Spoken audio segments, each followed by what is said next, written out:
दोस्तों आज हम Indian railway finance corporation limited यानी आईआरएफसी और रेल विकास निगम लिमिटेड आरवीएनएल को डिस्कस करने वाले साथ में।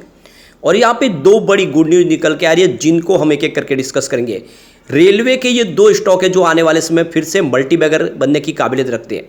पिछले दिनों इन्होंने काफ़ी ज़बरदस्त रिटर्न तो दिया है।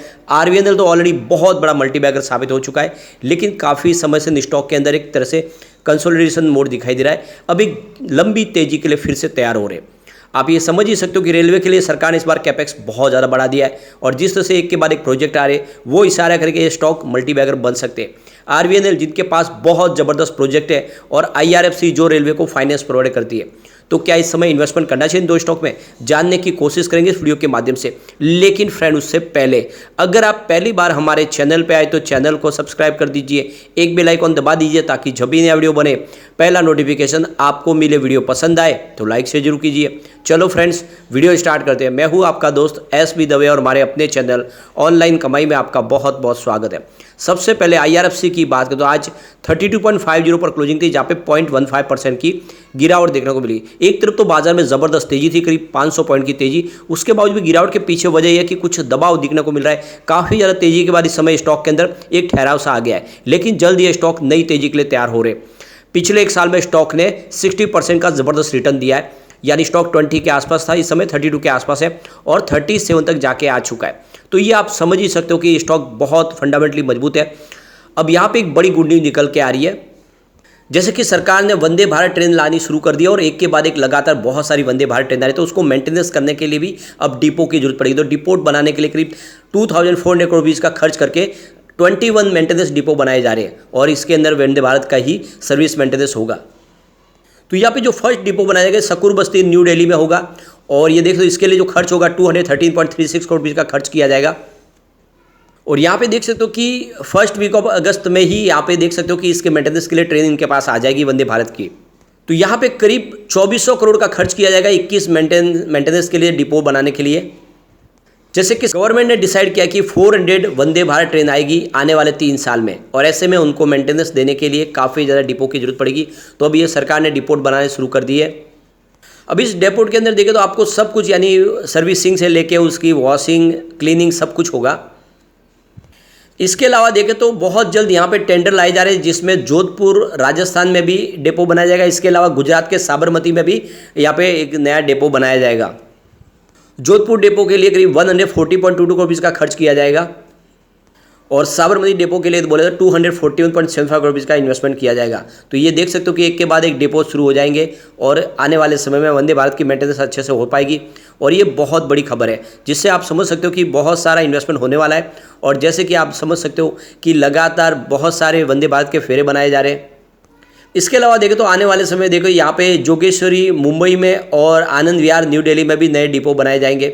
इस तरह से लगातार इसके ऊपर कामकाज शुरू हो चुका है। आने वाले समय में जो मेंटेनेंस के लिए डिपो होंगे वो लखनऊ, अमृतसर, पुणे, शालीमार, पाटलिपुत्र, बिलासपुर, भोपाल, इसके अलावा हुबली, न्यू जलपाईगुड़ी, गुवाहाटी और हावड़ा में भी बनाए जाएंगे।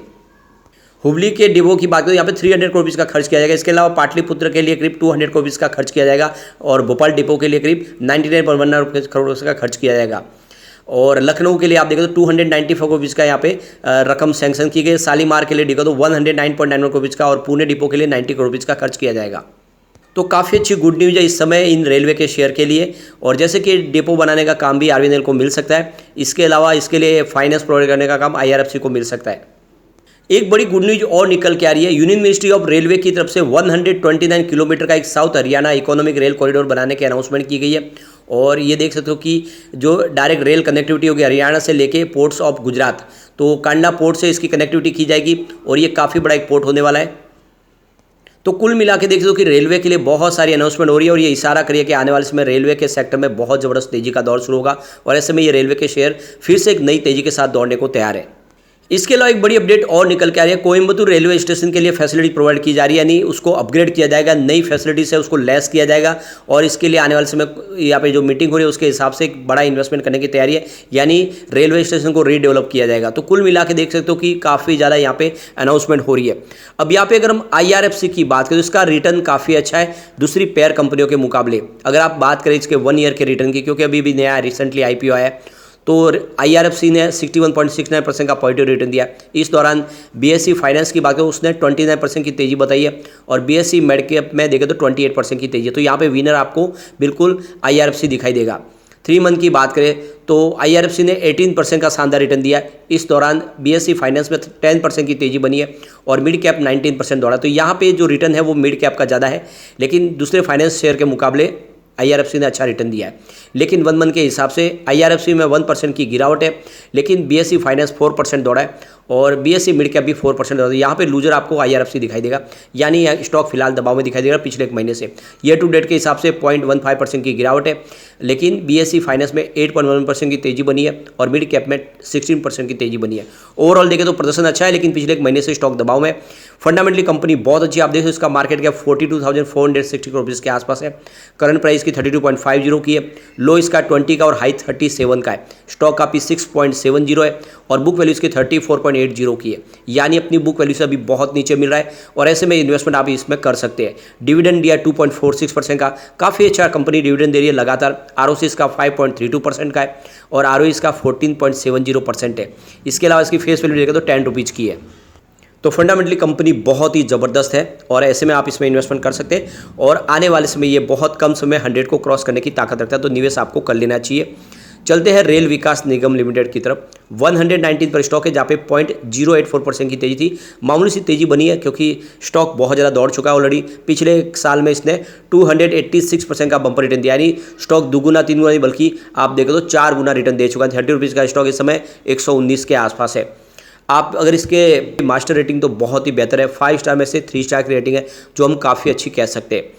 इसकी EPS स्ट्रेंथ 5 स्टार में से 4 स्टार की रेटिंग है, जो बहुत ही बेहतर है। लेकिन अगर बायर डिमांड के मामले में देखें तो 5 स्टार में से 5 स्टार की रेटिंग निकल के आ रही है, जो बहुत ही ज़बरदस्त है। इसके अलावा इसकी प्राइस स्ट्रेंथ देखें तो 5 स्टार में से 5 स्टार की रेटिंग निकल के आ रही है, तो बहुत ज़बरदस्त रेटिंग है इसकी। लेकिन ग्रुप रैंक के मामले में थोड़ी कम है क्योंकि 5 स्टार में से 2 स्टार की रेटिंग है। ओवरऑल इसकी रेटिंग बहुत ज़बरदस्त है और कंपनी मिनी रत्न से नवरत्न बन चुकी है। ऐसे में इनके लिए डिसीजन लेना आसान हो गया। अब सरकार से हर कॉन्ट्रैक्ट के लिए उनसे परमिशन लेने की जरूरत नहीं है, कुछ कॉन्ट्रैक्ट अपने दम पे एक ले सकते हैं और वैसे भी इनकी ऑर्डर बुक बहुत मजबूत है, जो आने वाले समय इसको एक बड़ा मल्टीबैगर बनाने की ताकत रखती है।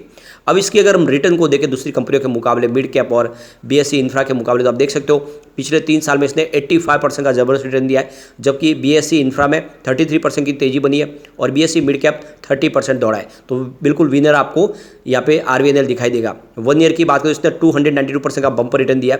इस दौरान BSE इंफ्रा में 21% की तेजी बनी है और मिड कैप में 28% की तेजी है। तो यहाँ पर भी विनर आपको RVNL ही दिखाई देगा। अगर हम बात करें इसके 3 मंथ के रिटर्न की, तो यहाँ पे आप देख सकते हो 62% का इसने ज़बरदस्त रिटर्न दिया है। इस दौरान देखें तो BSE इंफ्रा में 10% की तेजी बनी है और BSE मिड कैप में 19% की तेजी है। तो यहाँ पर 3 मंथ के हिसाब से भी विनर आपको RVNL ही दिखाई देगा। लेकिन 1 मंथ के हिसाब से देखें तो यहाँ पे 2.60% की गिरावट हो चुकी है RVNL में, जबकि BSE इंफ्रा 2.30% दौड़ा है और मिड कैप में 4% की तेजी बनी है। तो पिछले एक महीने से ये स्टॉक भी दबाव में दिखाई दे रहा है, यानी एक तरह से ये दौड़ने को तैयार हो चुका है। ईयर टू डेट के हिसाब से इसने 75% का जबरदस्त रिटर्न दिया है, जबकि BSE इंफ्रा में 6% की तेजी बनी है और मिड कैप 16% दौड़ा है।